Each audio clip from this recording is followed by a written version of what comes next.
senhor presidente em exercício, deputado Osmar, senhoras deputadas e senhores deputados, membros da imprensa, da galeria, telespectadores que nos assistem pela TV Assembleia, internautas que nos acompanham. Subo a essa tribuna para fazer alguns registros importantes. Primeiro, registrar a presença do meu amigo, o vereador Júlio do Moisés, que se encontra aqui nesta casa, vereador de Coroatá, da cidade de Coroatá, que nos apresentou ao nosso mandato duas importantes indicações que nós já encaminhamos ao secretário, senhor secretário de Infraestrutura do Estado, Aparício Bandeira, e ao senhor governador Carlos Brandão, para que faça a pavimentação asfáltica entre os perímetros urbanos do município de Coroatá, ao município de Pirapemas, e também que instale ponte metálica naquela cidade de Coroatá, interligando a cidade de Coroatá à cidade de Vargem Grande, lembrando que há pouco tempo tivemos problemas com a nossa ponte de concreto, a cidade teve o seu fluxo interrompido de veículos entre essas duas importantes cidades e regiões do nosso estado, e, portanto, agradeço ao nosso vereador Júlio do Moisés pelas indicações que já foram apresentadas e lidas aqui na presidência desta casa. Registro também o início da campanha da fraternidade promovida pela CNBB, a Confederação Nacional dos Bispos do Brasil, e nesse ponto conclamo, não apenas a esta Assembleia Legislativa, a esse Poder Legislativo, o deputado Júnior Cascaria, como toda a sociedade, as demais igrejas também, enfim, as entidades que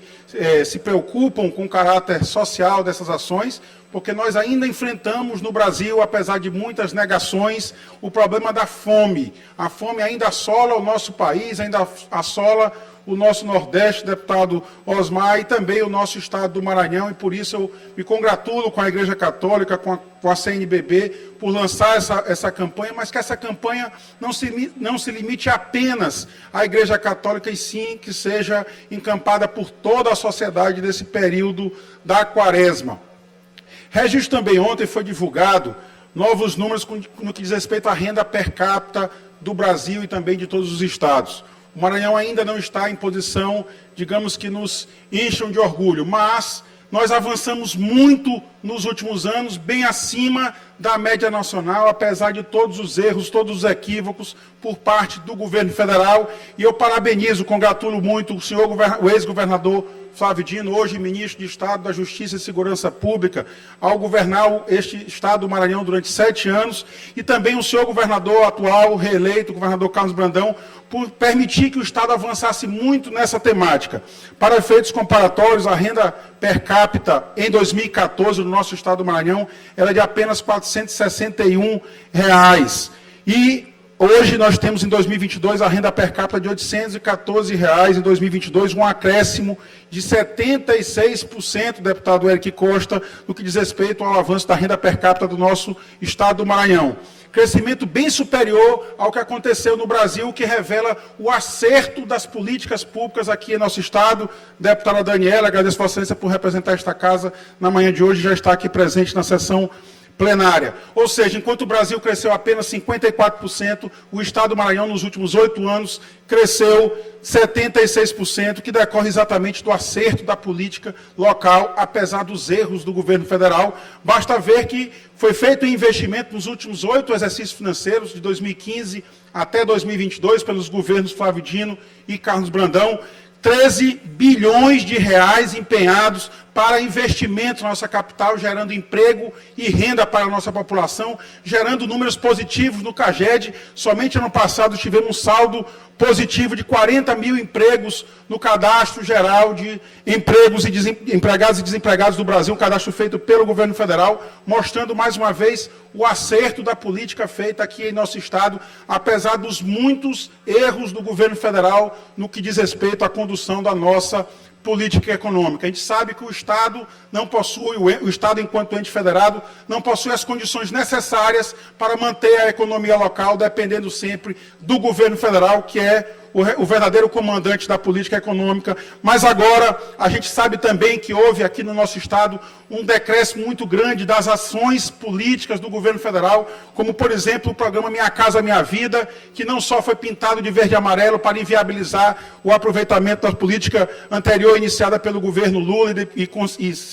continuada pelo governo Dilma, também acabou, praticamente extinguiu com o programa PAA, mudou de nome, mas inviabilizou esse programa que agora está sendo devidamente retomado pelo governo federal na gestão do nosso presidente Lula. Nenhum investimento foi feito, deputado Osmar Filho, pelo governo federal nos últimos 4 anos do governo Bolsonaro, e agora a gente já vê a retomada da capacidade de investimento do governo federal, graças a importantes ações. Foi necessário, deputado Júlio Mendonça, os governadores do nosso estado, governadores do Brasil, ingressarem no Supremo Tribunal Federal para destravar a fila do importantíssimo programa Bolsa Família, que durante a pandemia, infelizmente, o governo Bolsonaro inviabilizou este programa, excluindo milhões de brasileiros desse importante programa federal, que é o Bolsa Família, agora retomado pelo governo Lula. E o que eu quero dizer é exatamente isso. Apesar de, nos últimos anos, nós temos decréscimos de ações públicas do governo federal, aqui no Maranhão nós tínhamos um governo do estado gerido pelo ex-governador Flávio Dino e, mais recentemente, pelo governador Carlos Brandão, preocupado com o povo do Maranhão, preocupado com ações públicas que garantiram ao povo do Maranhão exatamente esse acréscimo nas políticas sociais, acréscimo na distribuição de renda, permitindo que nós avançássemos mais do que a média nacional no que diz respeito à renda per capita do Brasil. Portanto, essas eram as matérias que eu queria trazer aqui, senhor presidente, exatamente porque achava importante esse registro nesse momento histórico, em que o Maranhão continua na sua rota de desenvolvimento, agora garantindo a união plena do Estado do Maranhão com o governo federal, o Estado do Maranhão governado pelo senhor governador Carlos Brandão, em gestão plena e absoluta em parceria com o presidente Lula. Só uma parte. Deputado Júlio, concedo a parte a Vossa Excelência. Deputado Rodrigo, muito bem lembrado por você, e aqui eu quero me parabenizar, até porque você exerceu de vários caros cargos no governo do governador Flávio Dino, e conseguiu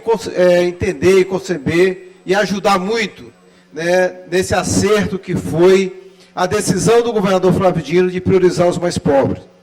E claro, nós aqui na Assembleia, eu tenho certeza que o senhor está imbuído disso, vamos continuar ajudando o governador Brandão a trilhar o mesmo caminho, né, para que possamos, de fato, né, colocar o Maranhão numa nova rota, numa rota que já vem sendo trilhada há algum tempo, né, dessa priorização dos mais pobres, tendo em vista que agora, graças a Deus, nós que sofremos muito, eu não sei se o senhor se lembra,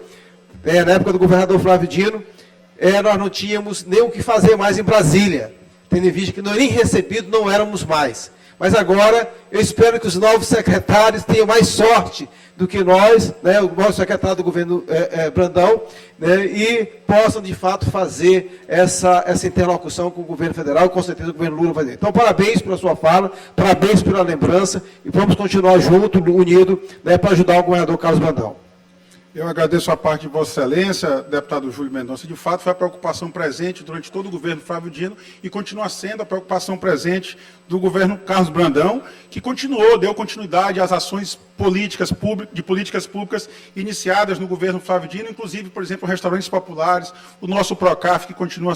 servindo aos nossos agricultores e agricultoras familiares. Quando falhava o governo federal em alguma política pública, entrava o governo do Estado.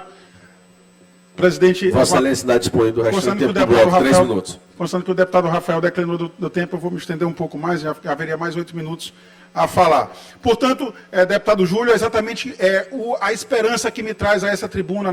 na manhã de hoje, porque agora eu vejo o pleno alinhamento do governo Carlos Brandão com o governo Luiz Inácio Lula da Silva, enquanto o presidente Bolsonaro negou acesso dos governadores do Estado aos programas federais, negou acesso do povo do nosso Estado, do povo do nosso Brasil também, aos programas sociais e aos programas das políticas públicas. O presidente Lula iniciou o seu mandato convidando todos os 27 governadores a comparecerem em Brasília e a apresentarem programas estruturantes dos seus estados. O senhor governador Carlos Brandão, com a sua equipe, que eu parabenizo bastante, já fez a apresentação disso ao presidente Lula, de forma que em breve teremos a atuação conjunta dos governos do Estado com o governo federal, com programas realmente estruturantes e que olhem a população do nosso Estado com a atenção devida. Pelo último registro, deputado Osmar, faço aqui porque o deputado doutor Iglesias subiu à tribuna e tratou da saúde de Paço do Lumiar. Graças a Deus ele fez o justo reconhecimento de que o governo federal ainda não homologou, ainda não registrou o serviço de SAMU no município de Paço do Lumiar. Aí a prefeitura acaba sendo sobrecarregada dos seus recursos públicos com a arrecadação própria. Mas quero informar o deputado doutor Iglesias que agora nós temos um presidente no Brasil, nós temos uma ministra de Estado da Saúde, deputado Carlos Lula, que agora finalmente o Ministério da Saúde vai funcionar, vai dar atenção, vai dar vazão às demandas não só do município de Paços do Lumiar, como também do nosso governo do Estado do Maranhão, para que a população do nosso Estado seja devidamente atendida. A prefeita Paula Azevedo entregou recentemente 2 ambulâncias que vão servir exatamente para dar atenção à população do município de Paços do Lumiar, em plena parceria com o governo Carlos Brandão, com as unidades de saúde do governo do Estado, de forma que a saúde pública no município de Paços do Lumiar terá e continuará tendo a atenção devida do governo Carlos Brandão e também da gestão da prefeita Paula. Eu agradeço a atenção, deputado Osmar, e o tempo que foi me concedido pela presidência. Muito obrigado.